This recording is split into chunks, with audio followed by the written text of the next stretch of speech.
R.I.P. to Nelson Mandela. I'm so happy you brought that experience to all of us. Yale called earlier. He bigged you up for giving us that historical experience.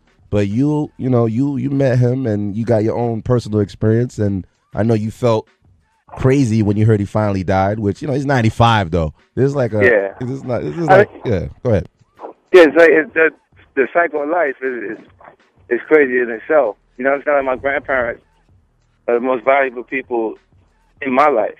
You know what I'm saying? And then the age is, as the age starts catching up, you start feeling like it's supposed to. You got to prepare yourself for that mentally. You know what I mean? Like at 95, you're still not prepared for the loss of people that have such a strong impression on people coming up, and those are people who dedicate themselves to helping others. You know what I'm saying? And this is why most people who have a different level of success start finding interest in philanthropy. And I say different because people at different points will find interest. Some people have more savvy or they're more conscious.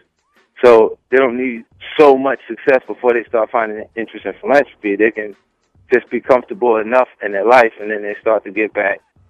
And others, they have to achieve a certain level of financial comfort or money or whatever. Before they even do that. Yeah. Before they can actually do it. So it's just overall, like, when a person dedicates themselves to other people, you see, like, around the world, people taking note of the loss of them is amazing. Like, it's here. Like, when I'm thinking about when I was out there and experiencing meeting them and feeling like I met, like, that's like meeting the king of somewhere. I know, man. And then you've been all over the world, and then you were actually so excited. It was the first time in South Africa, and then the first time we're there, you meet Nelson Mandela. So it was overwhelming for you, and you're not a groupie to anything, but you actually had, like, I saw you were like a little kid. Like, yeah, I had a groupie moment. Yeah. Look, it was. You know what I mean? It's because you're very about the actual stories when it's not really real to you. It's why people are so excited about us when we're traveling around the world. It's because you're from America. They don't feel like that they would actually see you. You remember the intensity that you would feel, like how bad someone wanted a photograph? Yeah.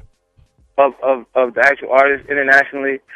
Now it's for different reasons because our social interactions is different. So people actually want the shit for their Instagram. That's so proof. In America they want it like, yo, let me take this picture for my Instagram, but like reality television is desensitized people to the point that they don't know the difference between a star and a celebrity. Like a person who's popular, but because they, shit, baby, she can make it because she sucked the right dick. Yeah. I can tell you flat out. So from there, you can be so popular coming off of that that you turn into someone that's notable. And then from there, what I'm saying, as far as reality television is concerned, is everyone is eligible to be a star or coverage worthy. Because the bigger of a train wreck you are on the show, the more coverage you're gonna get. That's just crazy. Just like the Paul Walker situation. Like, that's crazy. That's some other shit. Like, Paul Walker's another thing. Man, if a motherfucker died this week that I'm in a picture with, it better not be me. That's crazy, right? And you know what I'm saying? It's ironic because I played Gotta Make It to Heaven. Yeah. And you thought about that like 20,000 years ago. For going through hell. Yeah. And I stopped. I do believe death is of the time. I don't think you should. That's why even when I put it on the records, I do it out towards other shit. Like Big and them wrote about Ready to Die and Life After Death, and I don't think it's a coincidence they did. I think when you write with those tones in the music, and it's universal. If you had to pick something that you wanted the world to actually embrace, life and death would be the first scenario that's plain and simple, would be the target of the actual person listening, because we all have to go through life and death, right? Hell yeah. That's the conclusion of everybody out there. It's a universal thought. But as a writer, I mean, like it's so many different things. Like, look, if you looked at within the Bible or the Quran or anything that had a religious tone to it, you could find scenarios or circumstances to things, to everything that we actually experience, except except the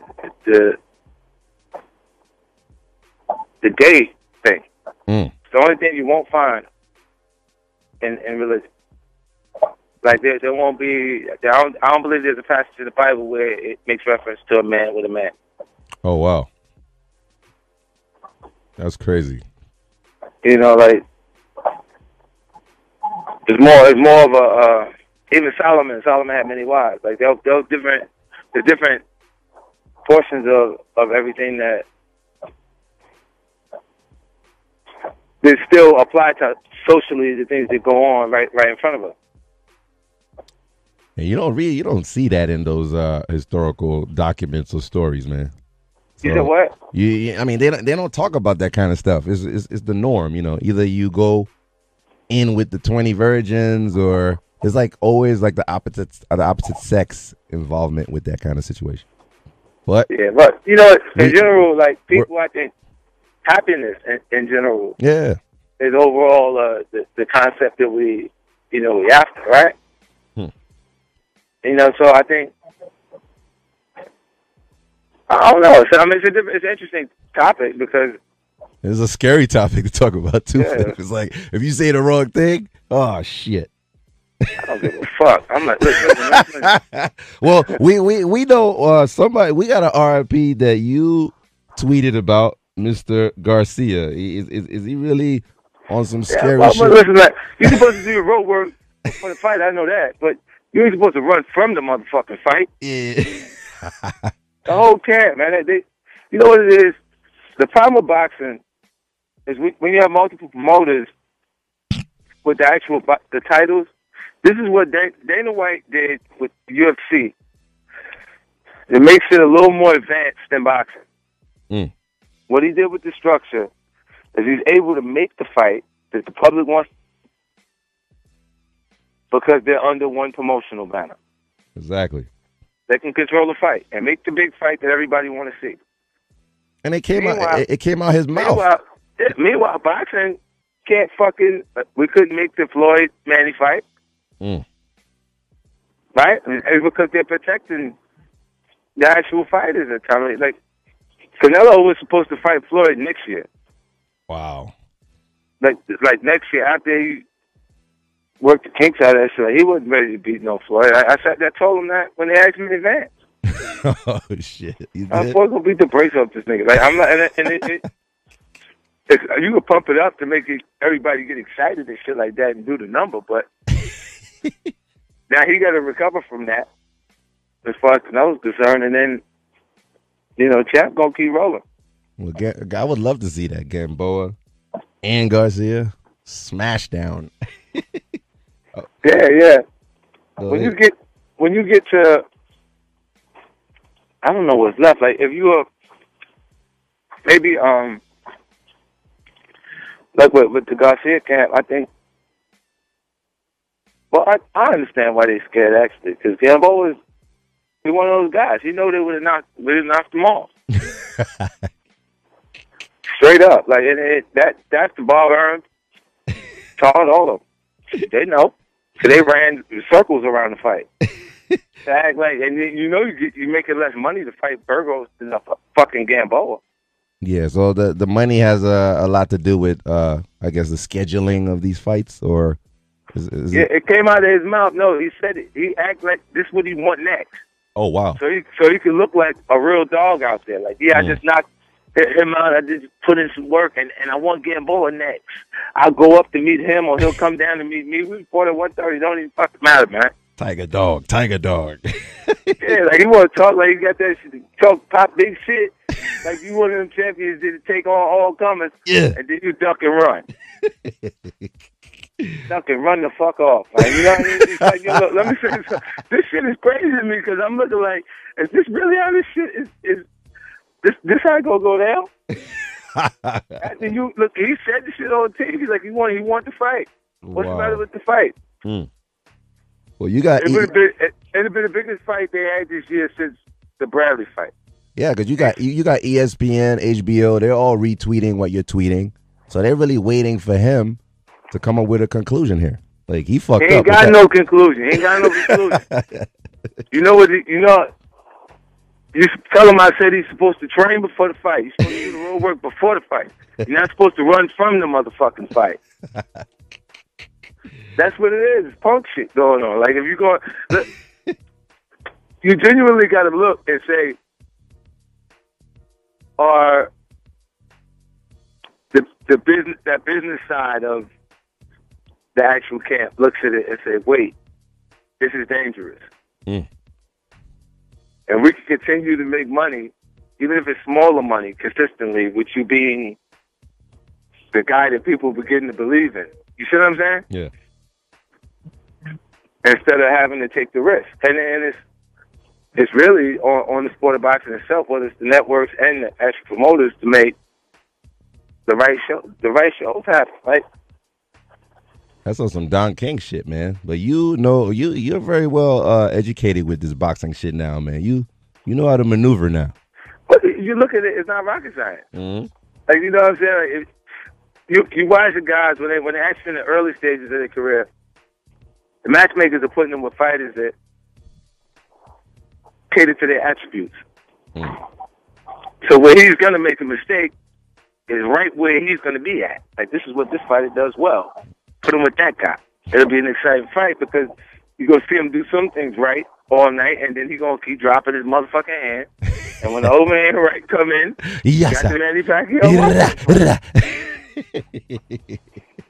Well, we got a big fight coming up. You are not wasting any time. Just in time before Christmas, December 20th, the Big Apple Boxing in Queens. And tickets are available at rwnewyork.com or etix.com. Can you give us a little input on that? It's hosted by Tatted Up Holly. Give us give us some input on the fights on that show that's coming up. Oh, it's going down. Envy going to be on the 1 and 2. Mm-hmm. Oh yeah, that's my nigga right there. All right, we're gonna try to do something different this time. So we're gonna have some musical entertainment come through. I think with Prodigy. Oh wow, he's gonna perform. I'll come do something, and then with the kid Troy Ave. Oh, that's the nigga right there. Okay. Yeah. Hey. He got a joint that him and Ye is on. He's playing people like, so he can come stir the shit a little bit. But and we'll see what else before getting closer to it. They will announce whatever else will be happening at the actual event. And of course, you're gonna be there. Of course, you're always there. Yeah. It'll be popping. Like, and then right before, it's just like when everything is over, like when things are down, because it's December 20th. Christmas is the 5th. Everybody off. That's that Friday. Yeah. So we definitely gonna be in there, and then of course the knockouts will be like relentless. The last one I went to, man, that was some good ass fights in there, man. Motherfuckers was getting fucked up, man. The ambulance came and got somebody out. Yeah. Well, I mean, you know, even when it's like young fighters coming up, like these boy dogs, like they're in the gym all day, like constantly. So you go and get the knockouts and shit going on. Like, we had a few. I had to go back and forth to the hospital. Damn, man. Speaking of before Christmas, you know, I've been reading your book Formula 50. I'm trying to copy. You know, I need the 6-pack, man, and I'm gonna try to get the secrets from you while you're live on air. But your 6 week mind and body transformation. The book is out everywhere. And you saw me pay for that. Yeah, that's crazy, man. The information that's in that book is, you know, I had to pay a personal trainer and nutritionists and people to come. Thousands of dollars, and you put it in a book where it could be affordable and cheap. It's basically you're wasting money on like the food. I guess the food aspect of it. The rest is just sweat and working. It's really interesting to me how people connect all of their discipline and their passion for looking good to finances. Mm. Because, like, you know how if you go to the gym, you pay a personal trainer, you go, I'm going to do everything you tell me. Why? Because I gave him my money, I'm going to do all of it. Now you're going to work because you paid for it. Mm. You can actually go work because you want the appearance that you actually want. Your passion